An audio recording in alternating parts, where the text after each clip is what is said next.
Hey guys! Hello to all my replay viewers. Okay, so a while back I asked if you guys had any foster care questions. I get a lot of questions about fostering in private messages, and so I try and respond, and I'll do like voice messages, so if you ever have a question, like you'll probably get a voice message back.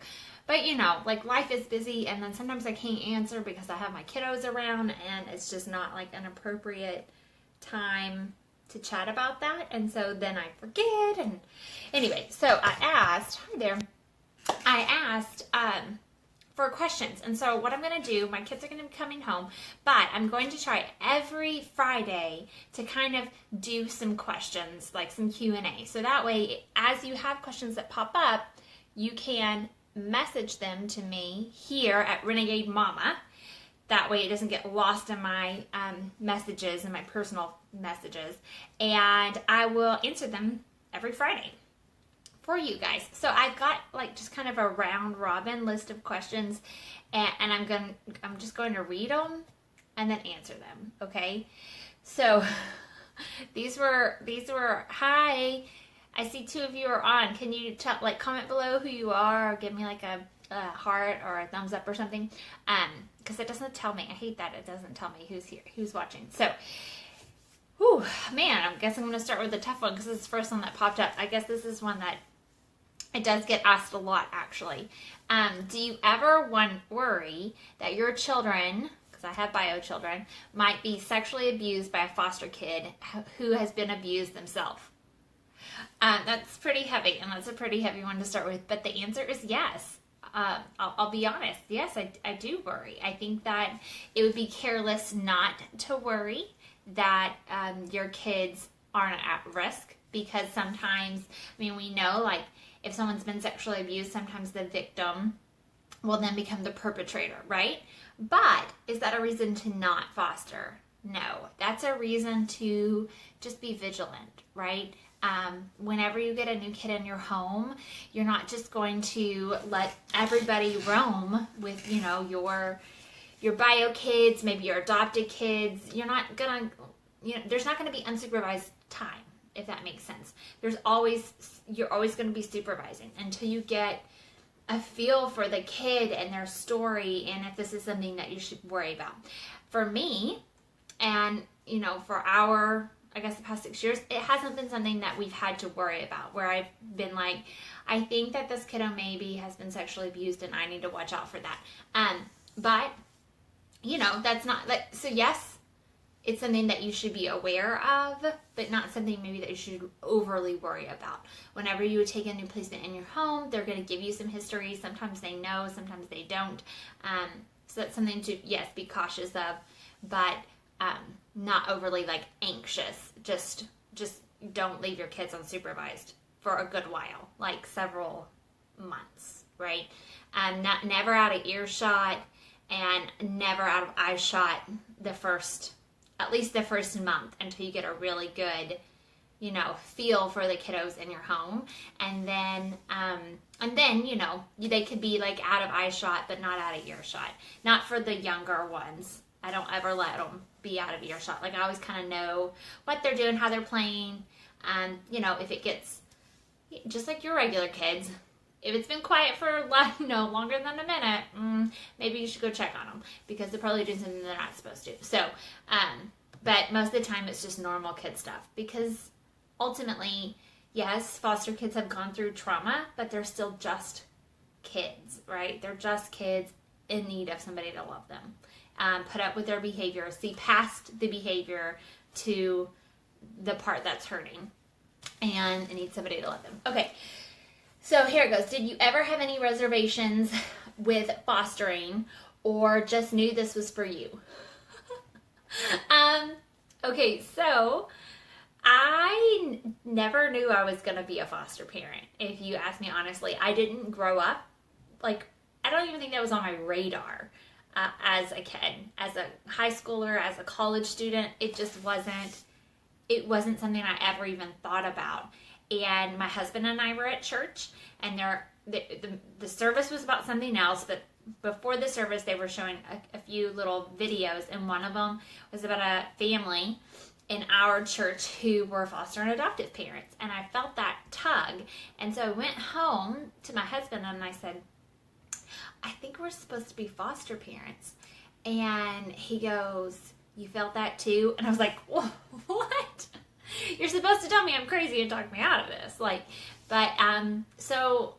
So then, I mean, I kind of dragged my feet a little bit, and he was a little bit more gung-ho, and that's kind of how it's been. Same thing when we did teenagers. I knew it was something we were supposed to do.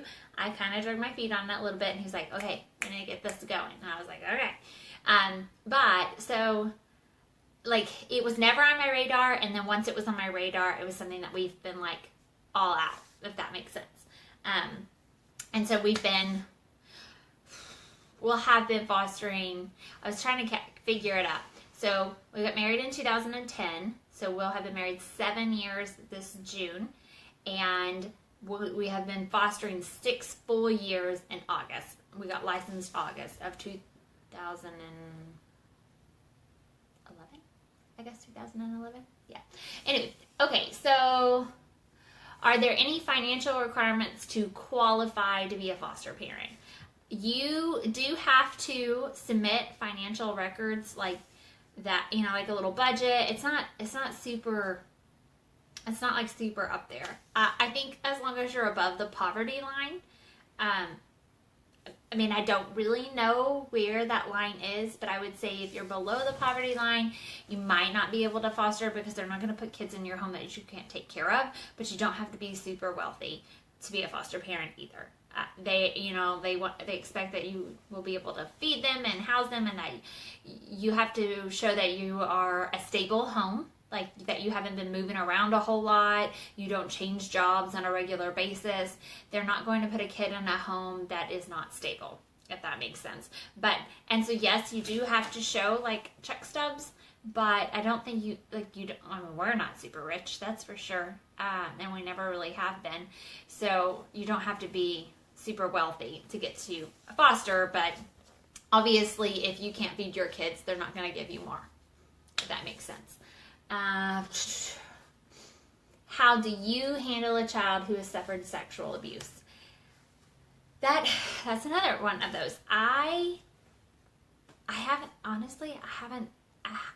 had to do that yet. I haven't come up against kiddos with that trauma. I've had physical neglect, some physical abuse, but I've never had sexual abuse in my home, kiddos who've suffered that.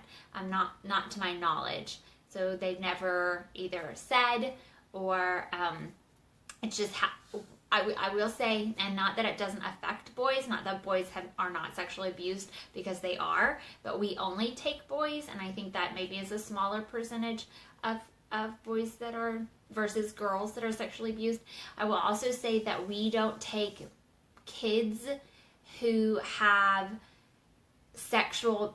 who have a history of sexual behavior outside of the realm of what's considered normal for that age, if that makes sense. So kiddos that like expose themselves in public, or sometimes CPS doesn't know any of this if they come straight from a removal. Sometimes they do know some. So if there is a history of sexual acts that are outside of what's considered normal for that kid, for that age range, like little boys put their hands down their pants, like they do that. That's normal. Teenagers have sex with other teenagers. That's normal. But, when the 15-year-old is showing their privates in public, like that's not normal. So we don't take kids of that nature, just because there is that line of wanting to care for others, but also protecting your family. So you do get a say in, who you let in your home. Obviously, there's a lot of prayer, there's consideration, and of that nature. But yeah, so I haven't had to do with that. Okay, so one more question. And if you have a question that pops in your head, please put it below and I'll answer it right now while we're on. And then if you are just too scared to ask it here, feel free, you can message me and I will answer it next week. Okay. Okay, last one. This is a good one. Can you homeschool a foster kid? The general answer is no. You can't. So on a general basis, you cannot homeschool foster kids. They have to go to public education. However, you can get the judge to approve homeschool based on the needs of that child. So on a case-by-case basis, you can homeschool them. But on a general basis, the answer would be no, they go to public school. So there is a little bit of wiggle room. It's not like 100% no. All kids are public, go to public school. There is a small percentage that go to homeschool, but it's very small, and there has to be like a need for homeschool, and there's a lot of like little things. So yes, it's something that you can fight for. It's something you can work for. But, and then if the bio parents whose rights are not terminated say, no, I'm a kid in public education, it's still kind of a judge thing, but I mean, they still have a say in some of that. So anyway, okay. So there's your 4 questions. I hope that that gives you a little bit more insight into foster care, and I hope that if this is something that's tugging on your heart, that it's something that you will look into, discuss with your significant other, your spouse, pray about, talk with your family about. The last thing I hear a lot is, I don't want to mess up birth order. And when I say birth, like seriously, guys.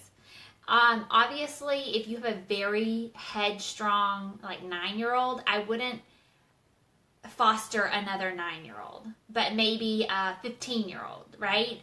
Or like some people are scared they only want littles. They're scared to have older kids because they don't want to mess up birth order. For me, I think a gap in age, so there's not that rivalry, is important. But then again, I know people who have like 3 7-year-olds and everything's fine. So don't let that be like your hang up, right? Okay. Anyway,